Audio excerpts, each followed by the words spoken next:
सुप्रभात बच्चों, मैं आपकी हिंदी शिक्षिका अनीता आज फिर इस वीडियो के माध्यम से एक बार उपस्थित हूँ हिंदी व्याकरण से एक नया शीर्षक लेकर, जो है वचन।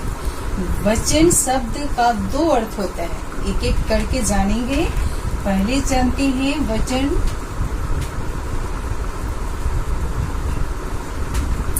इसका अर्थ एक होता है शपथ या प्रण, और एक और वचन जिसका अर्थ होता है संख्या यानी नंबर। संख्या यानी नंबर। तो हम लोग आज इसी के बारे में जानेंगे, वचन अर्थात संख्या के बारे में। सबसे पहले उदाहरण स्वरूप एक वाक्य लेते हैं। वाक्य है लड़का खेलता है। लड़का जो है एक की संख्या का बोध करा रहा है। इसी का अगर दूसरा वाक्य ले तो इस तरह से बनाएंगे, लड़के खेलते हैं। यहाँ पर एक लड़का और यहाँ पर लड़के यानी एक से ज्यादा। यहाँ एक लड़का खेल रहा है, यहाँ एक से ज्यादा लड़के खेल रहे हैं। उसी तरह से दूसरा वाक्य लेते हैं। घोड़ा दौड़ता है।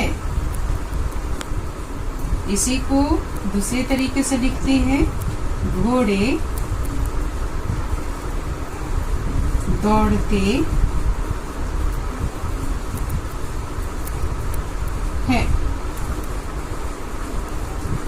यहाँ घोड़ा एक की संख्या में है, यानी घोड़ा दौड़ता है।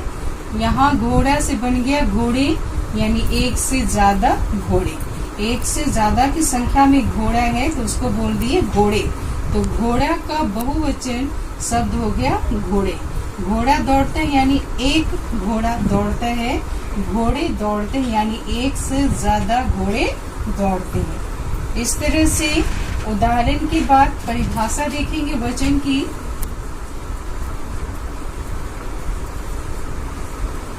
परिभाषा है शब्द के जिस रूप से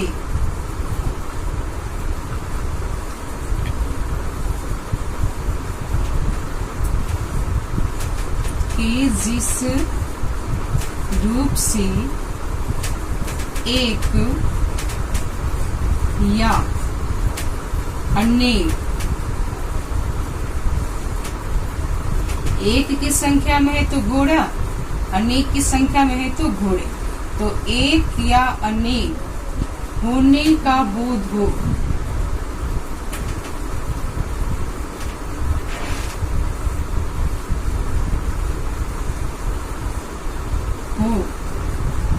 उसे वचन कहते हैं।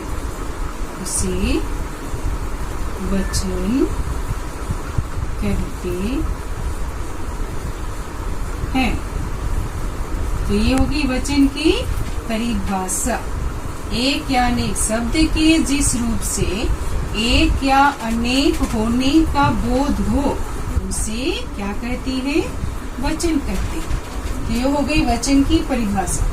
आगे जानेंगे वचन के भेद के बारे में। तो परिभाषा के आधार पर वचन के दो भेद होते हैं। वचन के दो भेद होते हैं। कौन कौन? पहला है एक वचन और दूसरा है बहुवचन।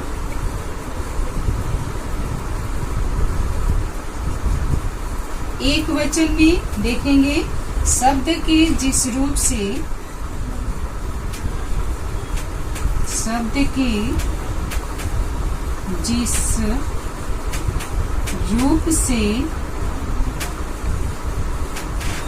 एक की संख्या का बोध हो, एक की संख्या का बोध हो, उसे क्या कहते हैं? एक वचन। उसे एक वचन कहते हैं। एक की संख्या का बोध हो तो वह क्या कहलाएगा? एक वचन। इसी तरह से बहुवचन है, यानी शब्द की जिस रूप से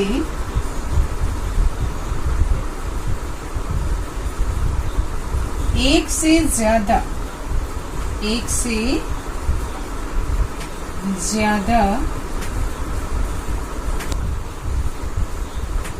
की संख्या का बोध हो, उसे क्या कहेंगे? बहुवचन। उसे बहुवचन कहते हैं। जैसे अगर लड़का है तो एक वचन, लड़के हैं तो बहुवचन, लड़की है तो एक वचन, और अगर लड़कियां हैं तो बहुवचन। इस तरह से वचन की परिभाषा हो गई, वचन के भेद हो गए, एक वचन, बहुवचन। आगे जानेंगे हम लोग वचन की पहचान के बारे में। चलिए बच्चों, तब आगे देखते हैं वचन में एक वचन से बहुवचन बनाने के नियम। एक वचन से बहुवचन बनाने के नियम कौन कौन से नियम है, बारी बारी से देखते हैं। पहला नियम है आ के स्थान पर ए लगाकर। आ के स्थान पर ए लगाकर, उदाहरण के द्वारा इसको जानते हैं। जैसे छाता, छाता के अंत में क्या है? आ, तो आ के स्थान पर लगा देंगे ए, तो बन जाएगा छाते। आ हट गया, क्या आ गया? ए हो गया ए, तो बन गया छाते। इसी तरह से ताला, ताला के अंत में आ है तो आ को हटा देंगे तो बन जाएगा ताले। ए आ गया, आ के स्थान पर क्या आ गया? ए, तो बन गया ताले। बेटा, बेटा में भी अंत में आ रहा है तो आ के स्थान पर क्या लगा देंगे? ए, तो बन जाएगा बेटे। उसी तरह से घोड़ा, घोड़ा में भी आ के स्थान पर अगर ए लगा दिए तो बन गया घोड़े। तो पहला नियम हमने देख लिया, आ के स्थान पर क्या लगाना है? ए लगाना है। छाता से छाते, ताला से ताले, बेटा बेटे, घोड़ा घोड़े। अब दूसरा नियम है कि अ के स्थान पर ए लगाकर, अ के स्थान पर ए लगाकर कैसे देखेंगे? आंख, उदाहरण के द्वारा समझते हैं। पहला उदाहरण है आंख, तो आंख अ के स्थान पर लगा देंगे ए, तो बन गया आंखें। अ हट गया और यहाँ लगा दिए ए, तो बन गया आंखें। सड़क से सड़कें, यहाँ अ के स्थान पर ए लगाते जा रहे हैं। पुस्तक से हो गया पुस्तकें,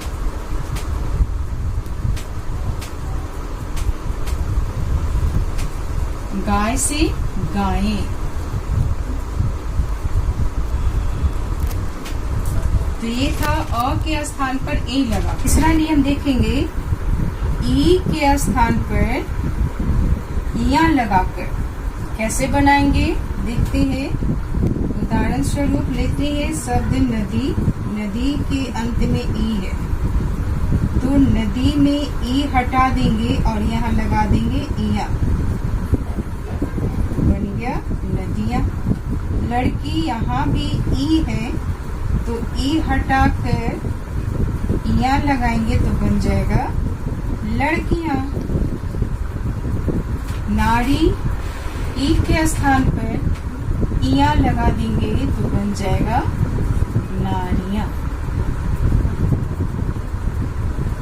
बेटी, ई के स्थान पर इया लगा देंगे तो बन जाएगा बेटियां। तो ये एक वचन से बहुवचन बनाने के नियम हमने देखा। आ के स्थान पर ए लगाकर, अ के स्थान पर ए लगाकर, ई के स्थान पर इया लगाकर। चौथा नियम है उकारांत, उकारांत और औकारांत शब्दों के अंत में ए लगाकर बहुवचन बनाते हैं। उकारांत यानी जिस शब्द के अंत में उ आकार है, जिस शब्द के अंत में ओ आकार है और जिस शब्द के अंत में अ आकार है। उदाहरण स्वरूप इसे देखते हैं। जैसे शब्द लिया हमने धेनु, धेनु का अर्थ होता है गाय। धेनु के अंत में मात्रा आई है कौन सी? उ की, उ। तो इस शब्द का अंत में उ आया है यानी उकारांत शब्द है। तो उकारांत में जोड़ देना है ए तो हो जाएगा धेनुए। ए जोड़कर बहुवचन बना दिए धेनु से धेनुए। इसी तरह से वधु, वधु शब्द जो है उकारांत है। इस शब्द के अंत में उ आकार आया है इसलिए इसे उकारांत शब्द कहते हैं। तो इससे जो बहुवचन बनाएंगे तो बन जाएगा वधुए, वधुए। गौ औकारांत शब्द है। इस शब्द के अंत में कौन सी मात्रा आई है? औ की, इसलिए इसे औकारांत शब्द कहते हैं। तो इससे अगर बहुवचन बनाए तो बन जाएगा गौवें। ये जोड़ दिए। इसी तरह से वस्तु है, वस्तु भी उकारांत शब्द है।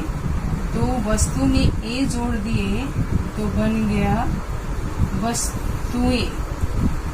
ए जोड़ दिए तो बन गया वस्तुएं। तो ये बहुवचन बनाने के नियम। चौथा नियम था उकारांत, ओकारांत और औकारांत शब्दों के अंत में ए लगाकर बहुवचन बनाते। उदाहरण स्वरूप देख लिए।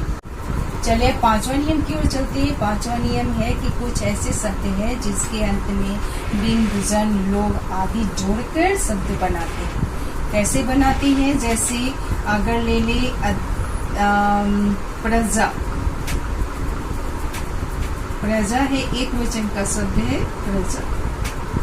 अगर बहुवचन प्रजा का बनाना है तो इसमें जन शब्द जोड़कर बनाते हैं प्रजा जन।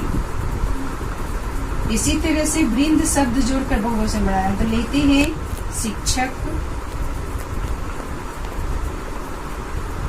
शिक्षक एक वचन का शब्द है। अगर इसका बहुवचन शब्द बनाएंगे तो वृंद लगाकर बनाएंगे शिक्षक वृंद, शिक्षक वृंद।